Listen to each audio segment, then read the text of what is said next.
शेख सादी लिखते हैं कि एक शख्स था, घर से मेहनत मजदूरी के लिए, काम काज के लिए निकला।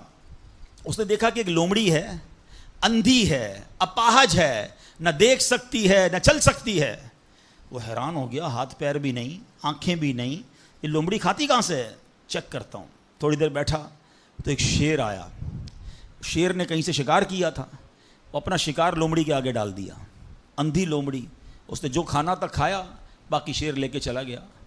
उसने कहा कमाल है जनाब, अपाहज लोमड़ी को रब रिस्क देता है, तो मुझे क्या ज़रूरत है नौकरी करने की, हैं? मुझे क्या ज़रूरत है काम काज करने की।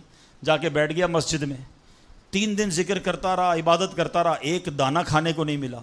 अल्लाह अल्लाह अल्लाह अल्लाह कर रहा है। उसके बाद जब भूख से बेहाल हो गया तो अल्लाह से फरियाद की, या अल्लाह मुझे कोई रिस्क नहीं मिला।